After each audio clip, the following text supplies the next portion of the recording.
So tell me, Sue, this is the first official LGBT History Festival. How do you feel about that? I'm very excited. It's the first national LGBT History Festival, and it, of course, is happening in History Month. And it's come about because of a variety of people, but mainly Jeff Evans, who's one of the members of our committee, who has been keen for some time to enable historians to get together and actually think about what is LGBT history and how do we do it.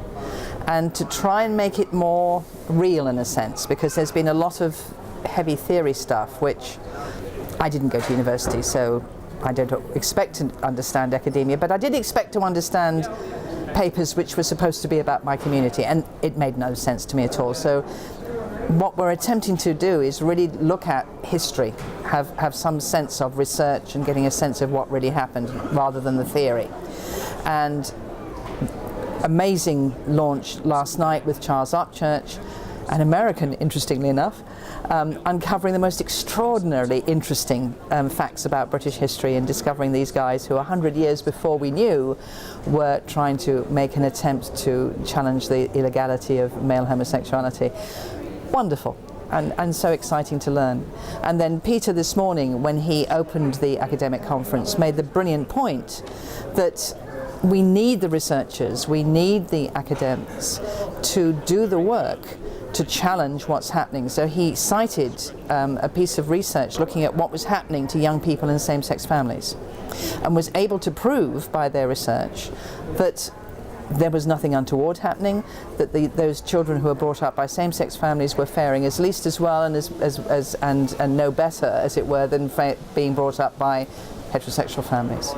And that research was crucial in passing the laws which then enabled same-sex fostering, because up until then, if you'd gone for fostering, you're a same-sex couple, you'd be knocked back. So it went through the House of Lords, it went through the House of Commons, and their research was absolutely crucial in making that law pass, which is a beautiful example of how important it is to have the academics doing the work, doing the research, and finding out what's happening, and can literally make the world a better place.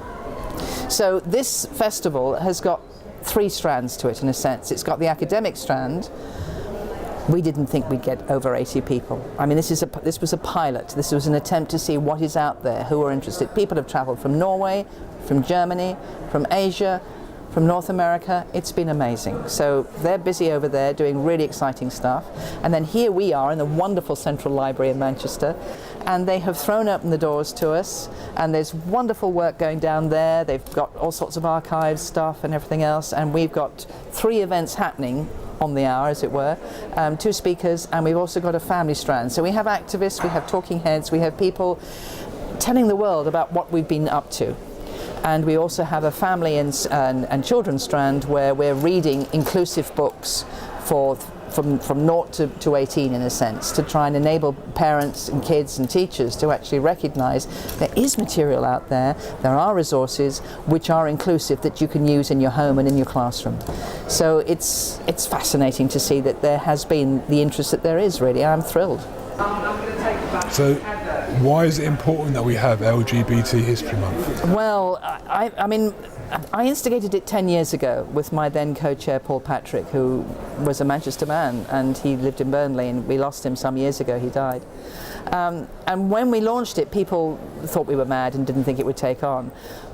But Paul and I knew that the Labour government were talking about an Equality Act, and part of that Equality Act was the public sector duty, which required organisations that were taking public money to not only not discriminate and not allow prejudice and everything else, but also educate, enable people from the different strands, gender, ethnicity, disability, sexual orientation, religion and belief, all of them. So the intention was that all those institutions had to do something to actually enable those strands to understand each other, and people who were not members of those strands. So there was an educative demand on them to do it. And I knew, bless their hearts, after Section 28, where would they go? How would they get the resources? So the intention of the month was to set up the website, put resources on it, start people thinking about the issues, linking people up so people would find resources and tell each other about them. And we set it in February because it had a half term. And my fantasy was it would be libraries and galleries and museums that would pick it up first, which it was, and then teachers and children and kids would go into those libraries and museums and galleries and begin to see stuff and then feel brave enough to take it into schools. But then after that, what we then did was to set up the classroom website, which has got over 50 lesson plans on it, which usualize and actualize LGBT people. So we're saying part of your job as teachers is to usualize us in our history lessons, in our geography lessons, in our maths lessons. So we're showing them how to usualize, and my intention is that that concept of usualizing the minority group will not only be true for LGBT people, but for disabled people, for black and ethnic minority people, for people of different religions. So trying to get teachers to recognize you don't do the lesson on whatever it is, you incorporate it every day and you usualize. So History Month is a chance to celebrate and for us to discover who we are, because we haven't been taught our history. I mean, what's so exciting is people are flocking to this because they want to learn. They want to know what's gone down before. And people get very excited about Stonewall, which happened in the 60s in America. Well, we're just watching a play, which is about a Stonewall event in 1880 in Holme, down the road here. It makes us realize, it gives us that concept of continuity, it gives that concept of community, it enables us to recognize we were here, we've always been here, we have the proof of it, and it gives us, I think, the courage and the inspiration to continue to work to enable everybody to feel that they can be safe and visible wherever they are. And schools, it's still not the safest place to be, and we're still seeing a high proportion of homophobic bullying. And the thing that breaks my heart is not every lesbian, gay, bisexual, trans teacher feels safe enough to come out in the schools. Now, I find that shocking, and of course now illegal. Yeah, we went out 2 weeks ago and asked many people in the gay community if they knew it was LGBT History Month. Sadly, quite a few people said no. So what could be done to promote better awareness of it? It's been intriguing how the gay bars and the gay press haven't really embraced it. I think they're getting better, but it seems to me problematic, and I have fantasies about it, but I'm not quite sure. I mean, you kind of think it's a good news story, and maybe they, like the straight press, they want the bad news. I don't know. Guys like you going out and asking the questions, bringing it out, coming to libraries, discovering it, schools.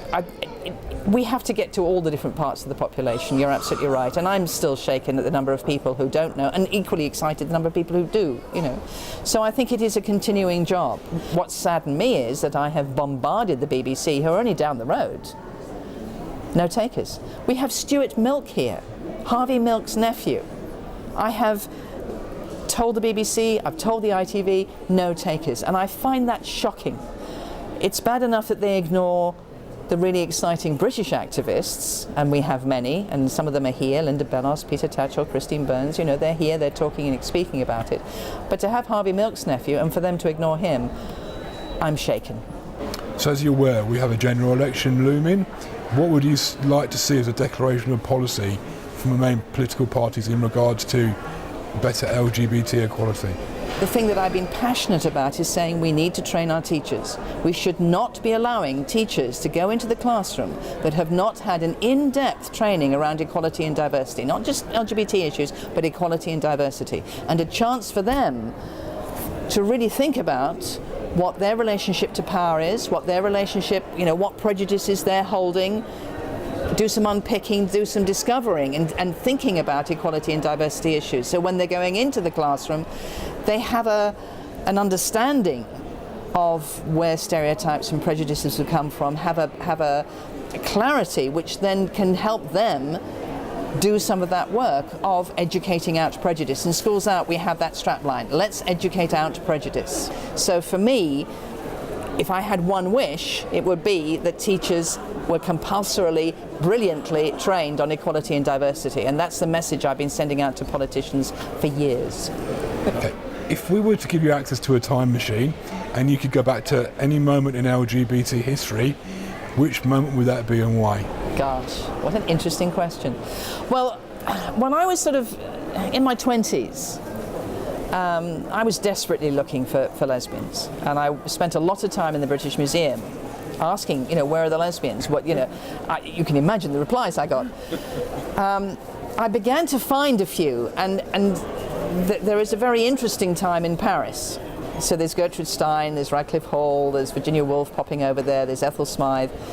I think probably, but they were the very wealthy women who weren't terribly politically aware. But I think the time that was really fascinating was in Britain during the suffragette times. And of course, one of the things that gets up my nose is that when schools teach suffragettes and votes for women issues, the assumption is that they're all heterosexual. It's never considered that any of those women were women-loving women. And yet we have Ethel Smythe, again a rather a privileged woman, and often the suffragettes are shown as middle-class women, whereas of course they weren't. There was lots of working-class women out there doing wonderful stuff as well. So I kind of think maybe, you know, looking at the suffragettes' time, being part of the Votes for Women, looking at that whole process of that amazing campaign, and such a bunch of fascinating women who were so feisty and who were so prepared to do the most extraordinary, creative and dangerous things. I don't think I'd enjoy being force-fed. Everything I've read about it turns my stomach, literally. But that's probably the time, because I think that was such a hotbed of excitement. And of course what was so interesting was, I mean, everybody says the reason why we didn't get a law against lesbianism was because Queen Victoria said we didn't exist. That is not, that's a story. The reality is the House of Commons brought in a bill to make lesbianism illegal around 28-29, when the suffragettes were at their heights. All these women were out there doing wicked, naughty things, and they made the guess that some of those were women-loving women, and therefore there's an attempt to stop it. What's interesting was they passed it, it went to the House of Lords, and the House of Lords said, no way. The House of Lords knew some lesbians. I mean, there were within the aristocracy, there was Ladies of Gauquelin, there were all sorts of interesting women doing stuff. And the answer was, no, we can't pass this law, because if we do, more women will know about it and perhaps they'll do it more. So that's the real story of why we haven't got laws against lesbianism. So yeah, suffragette times probably will be the time I go to. That's really good. Thank you so much, Sue, and hope you enjoy the rest of the weekend. I think it's going to be amazing, and thank you so much for the work you're doing and getting the words out. I'm so grateful. Absolute pleasure. Yeah. Great.